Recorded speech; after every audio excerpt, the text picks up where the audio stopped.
Hello to all of you.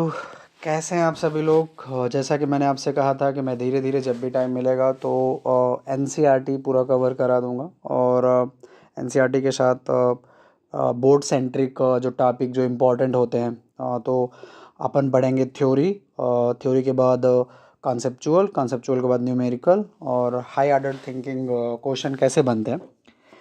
तो हमने NCERT की 5 हेडिंग आज उठाई और पांचों पे बात करेंगे।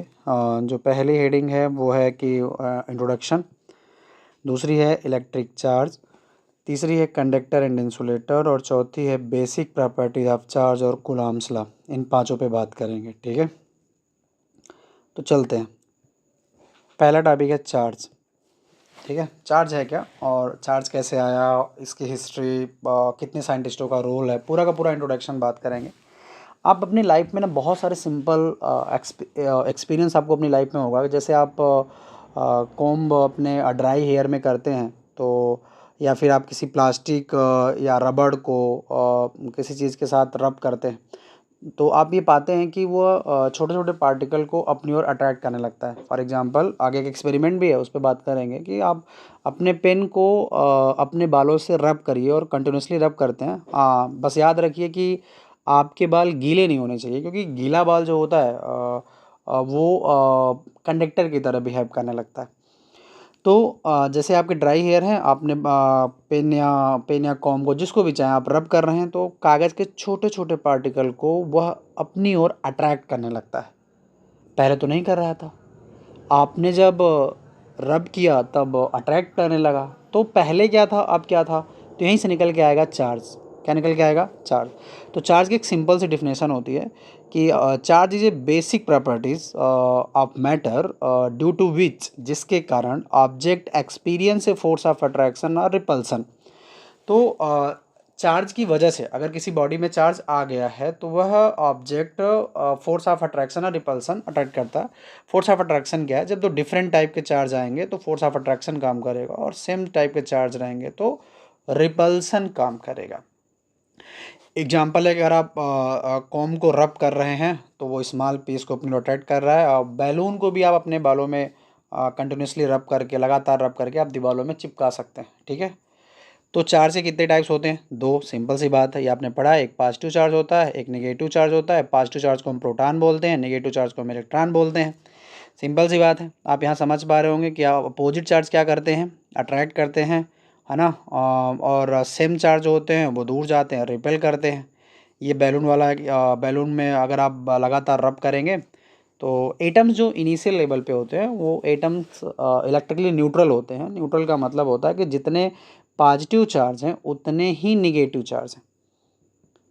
ये पूछा गया था एक बार, फिल द ब्लैंक्स में पूछा गया था कि atoms R dot dot dot, तो एटम्स आर इलेक्ट्रिकली न्यूट्रल, ठीक है। तो ये स्टैटिक इलेक्ट्रिसिटी है। स्टैटिक इलेक्ट्रिसिटी का मतलब, इस पूरे चैप्टर का ही नाम है इलेक्ट्रोस्टैटिक्स। इलेक्ट्रोस्टैटिक्स दो वर्डों से मिलके बना हुआ है, इलेक्ट्रो प्लस स्टैटिक्स। स्टैटिक्स का मतलब होता है रेस्ट, और यहाँ पे इलेक्ट्रो मतलब क्या इंडिकेट हो रहा है, क्या बताया जा रहा है? चार्ज। तो इस पूरे चैप्टर में चार्ज रेस्ट पे रहेगा।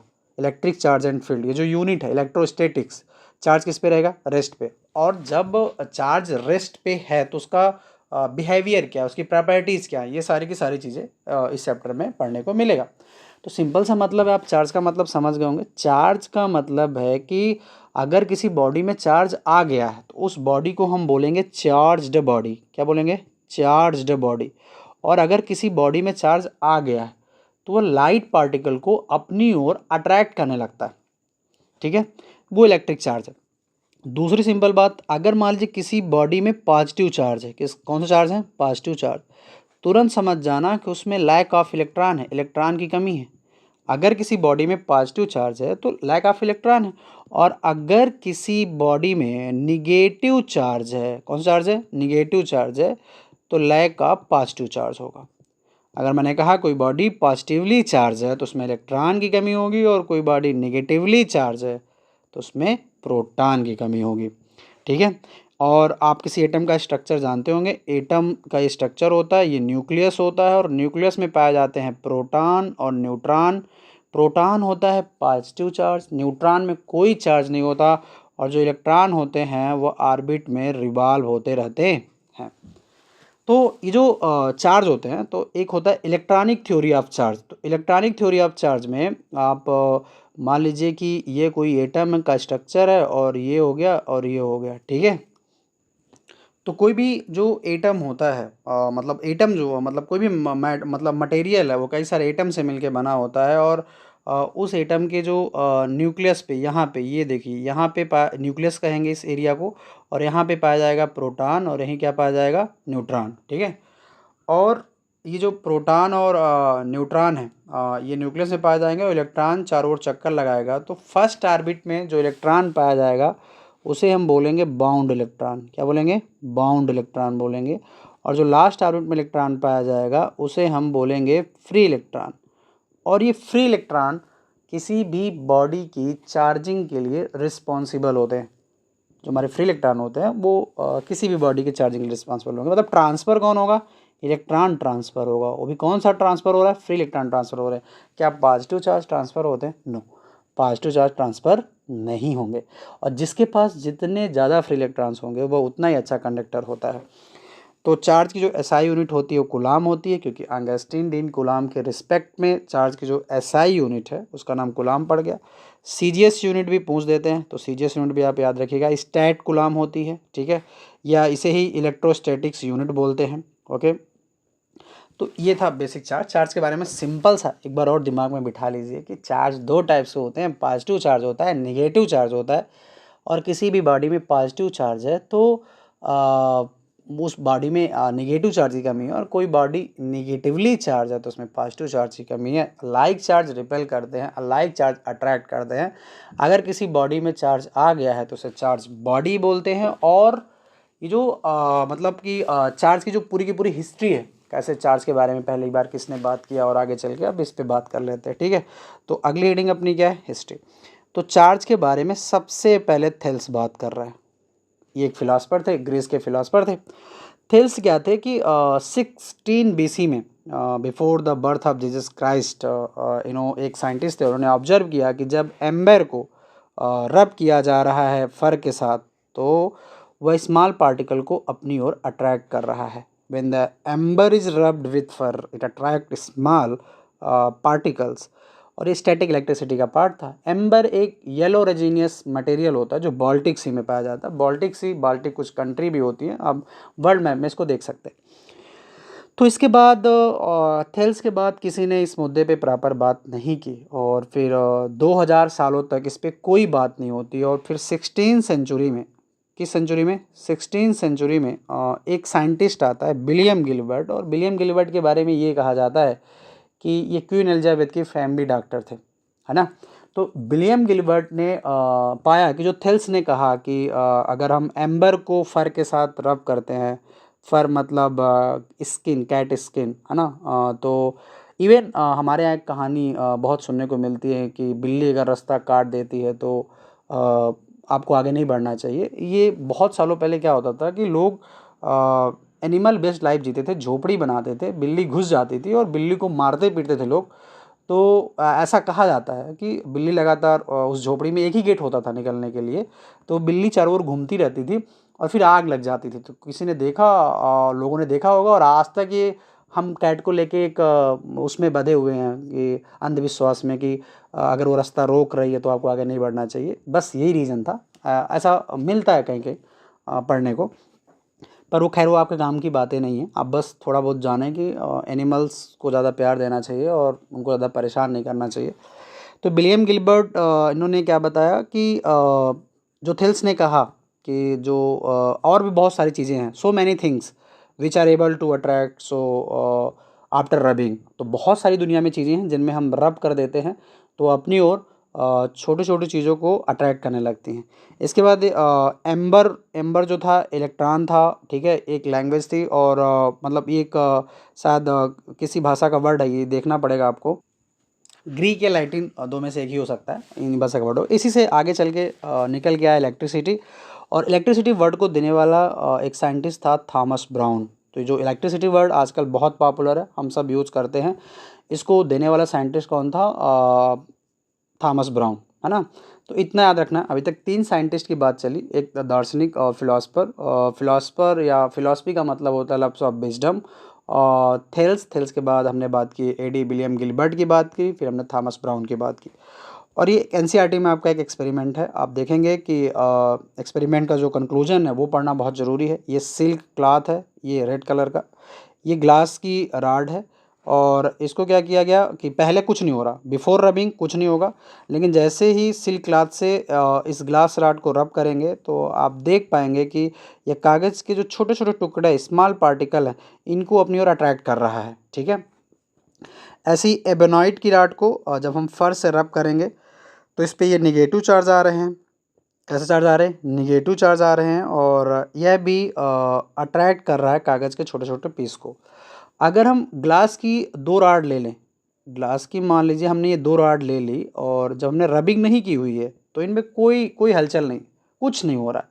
लेकिन रबिंग करने के बाद ये दोनों रॉड एक दूसरे से दूर जा रहे हैं। ये भी ग्लास रॉड है, ये भी ग्लास रॉड है और ये भी ग्लास रॉड है।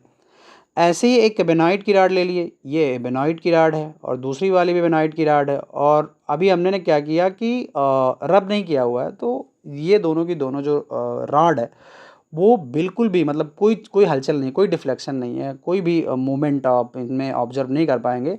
लेकिन जैसे ही रबिंग करेंगे, कैट स्किन से रब कर दीजिए, फर से रब कर दीजिए, वूलन क्लॉथ से रब कर दीजिए, तो ये दोनों भी दूर जा रही हैं।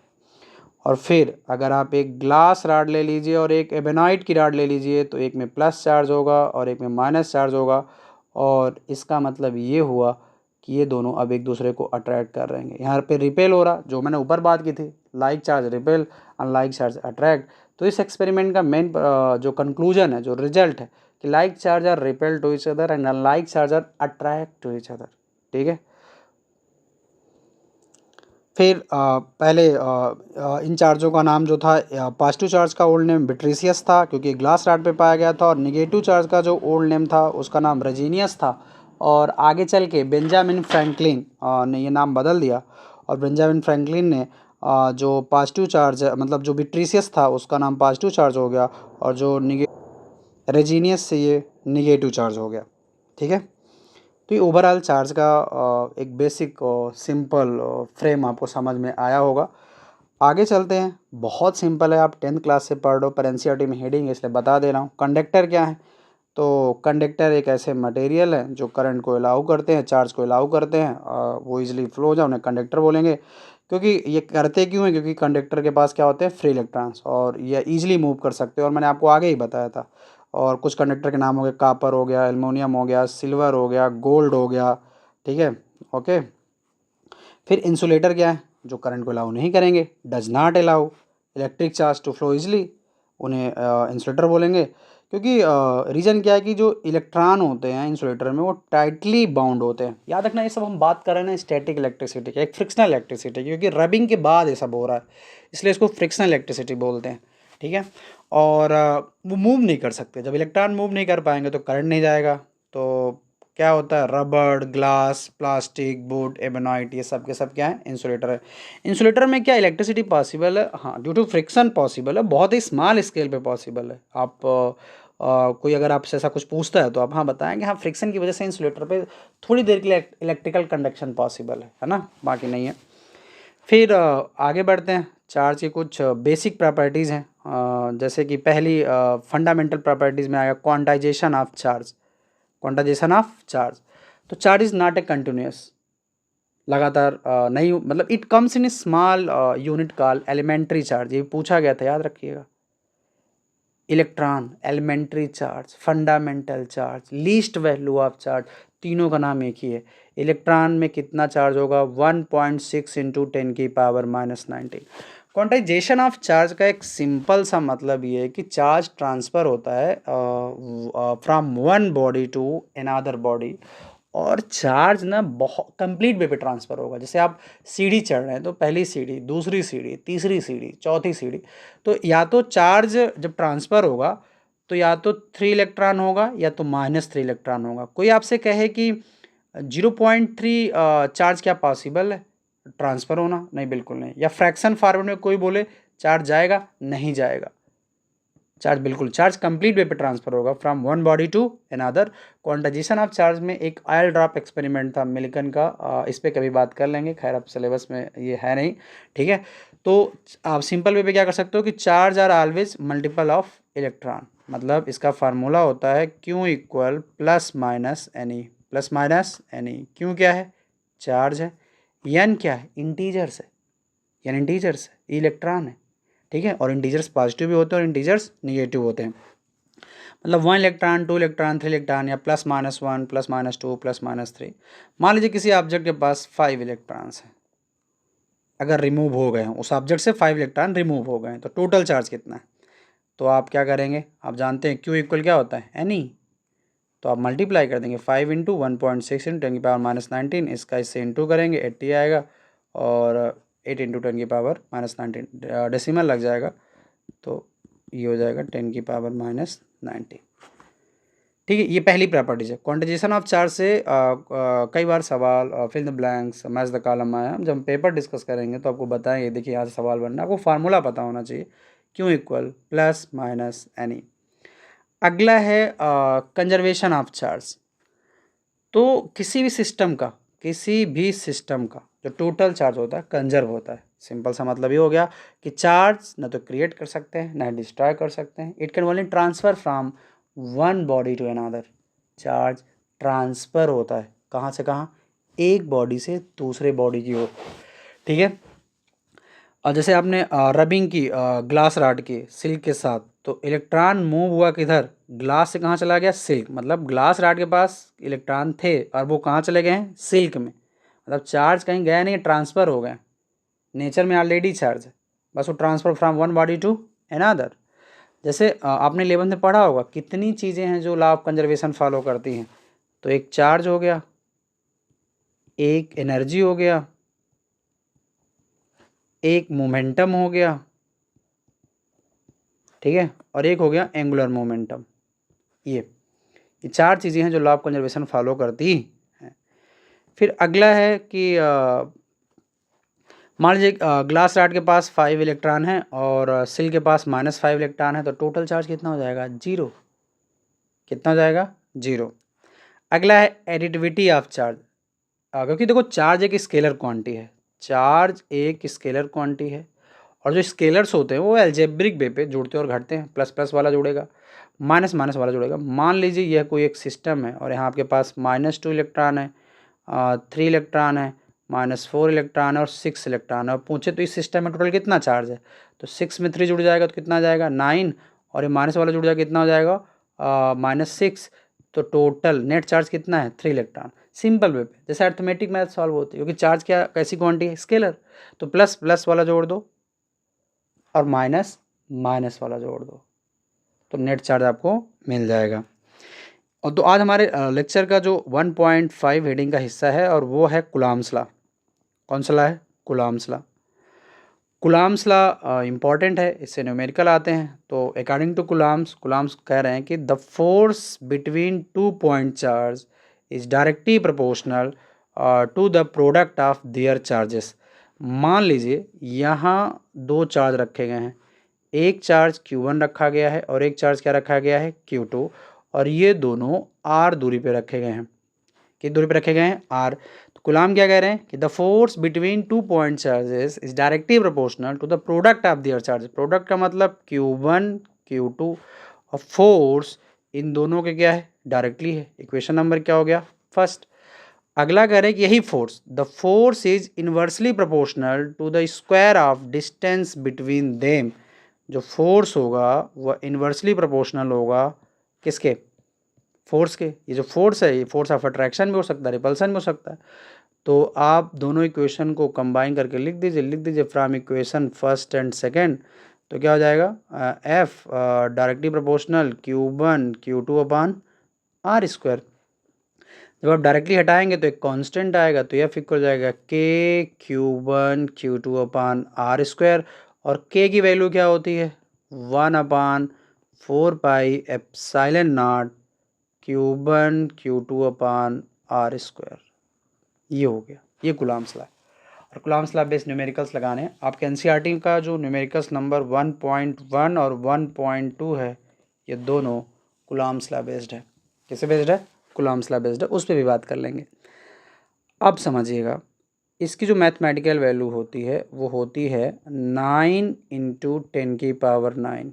किसकी? 1/4πε0 की जो मैथमेटिकल वैल्यू होती है वो कितनी होती है? 9 इंटू 10⁻9।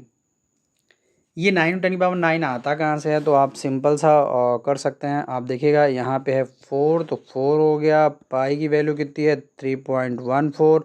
और ये एप्सिलॉन नॉट क्या है? Permittivity of free space. Epsilon not को क्या बोलते हैं?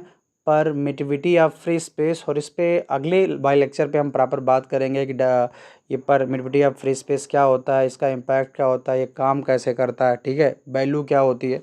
तो अभी इसकी मैथमेटिकल वैल्यू होती है 8.854 इंटू 10⁻12। जब आप इसको सॉल्व करेंगे तो आपका रिजल्ट कितना आएगा? 9 इंटू 10⁻9। इसको ज़रूर सॉल्व करिएगा, ठीक है। घर पे अपने आप को टास्क दीजिए, कोई भी मैथमेटिकल प्रॉब्लम पे बात किया करिए, ठीक है। चलिए, अब आगे है लिमिटेशन, ठीक है। अगली हेडिंग क्या है? लिमिटेशन। तो Coulomb's law valid only for a point charge, ठीक है। ये पॉइंट चार्ज क्या होते हैं?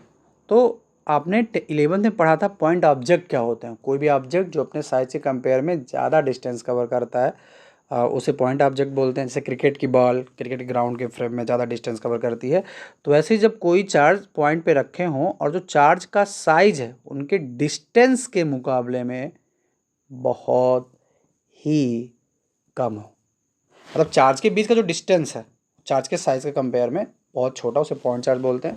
चार्ज स्टेशनरी होना चाहिए, मतलब रेस्ट पे होना चाहिए। क्या ये मोशन में चार्ज है तो क्या ये सही होगा? बिल्कुल सही नहीं होगा, ठीक है।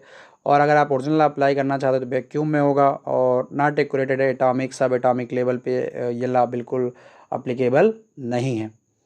ये है कूलम्ब्स लॉ की लिमिटेशन। तो पूछता है 2 नंबर में, एमपी बोर्ड तो खासकर पूछ लेता है कि write any two limitation of Coulomb's law. तो बहुत सिंपल सा है यार कि it only valid for the point charge, charge must be stationary, यानी चार्ज रेस्ट पे होना चाहिए, ठीक है। तो ये हो गया कूलम्ब्स लॉ। अगले वाले जो लेक्चर हैं उस पर हम बात करेंगे कूलम्ब्स लॉ के conceptual question, numerical question. Coulomb's law के बेसिस पे हम डिफाइन करेंगे यूनिट चार्ज क्या होता है, ठीक है। और वो दोनों न्यूमेरिकल लगाएंगे और एनसीईआरटी की अगली हेडिंग पे बात करेंगे। तो ओवरऑल जो बात थी कि आपको पता होना चाहिए, सिंपल सा जो कंक्लूजन है आज की क्लास का वो है चार्ज कितने टाइप्स के होते हैं? 2, पॉजिटिव और नेगेटिव। एक और डिवाइस होता है उस पर बात कर लेंगे, गोल्ड लीफ इलेक्ट्रोस्कोप। कौन सा डिवाइस होता है? Gold leaf electroscope. और डिवाइसेस पूरे जितने 12th क्लास में डिवाइस हैं like gold leaf electroscope, capacitor, transformer, electric motor, PN junction diode, एक पूरा डिवाइस पे जितने सारे डिवाइस हैं एक साथ बनाएंगे, टाइम मिलेगा तो पक्का बनाएंगे। तो गोल्ड लीफ जो इलेक्ट्रोस्कोप है वो एक डिवाइस है जो किसी भी बॉडी में चार्ज को डिटेक्ट करता है, पता लगाता है, और साथ में नेचर ऑफ चार्ज भी पता लगाता है। इसके मैकेनिज्म पे बात करेंगे। अभी आप बस इतना याद रखिए कि किसी बॉडी में चार्ज प्रेजेंट है या नहीं वो कौन पता लगाता है? गोल्ड लीफ इलेक्ट्रोस्कोप, ठीक है। एक प्लस है एक माइनस है, तो ये अट्रैक्ट करेंगे। ये आए कैसे? इसका ओल्ड नेम क्या था? विट्रिशियस था। इसका जो निगेटिव चार्ज का ओल्ड नेम क्या था? रेजिनियस था। क्यों इक्वल आप एक फार्मूला पढ़े प्लस माइनस, यानी आज की क्लास में 2 ही फार्मूले मिले हैं और एक कूलम्ब्स लॉ का फार्मूला मिला है 1/4πε0 Q1 Q2/r², ठीक है। ये 2 फार्मूले आपको पता होना चाहिए। और चार्ज की SI यूनिट क्या होती है? कूलम होती है। CGS यूनिट क्या होती है? स्टैट कूलम होती है, ठीक है। ये सारी चीज़ें देख लीजिएगा जो आपके काम में आएंगी। और बार बार रिवीजन करिए, बहुत अच्छे से पढ़िए। कोई भी टॉपिक ऐसे पढ़िए 1 नंबर 2 नंबर 3 नंबर 4 नंबर किसी में आए तो आप अपनी राइटिंग स्किल जो है उसको डेवलप करिए, इंक्रीज करिए, और ताकि आप अच्छे से आंसर राइटिंग कर सकें। आंसर का फॉर्मेटिंग और कंटेंट जितना अच्छा होगा आपके नंबर उतने ही अच्छे आएंगे। Thank you.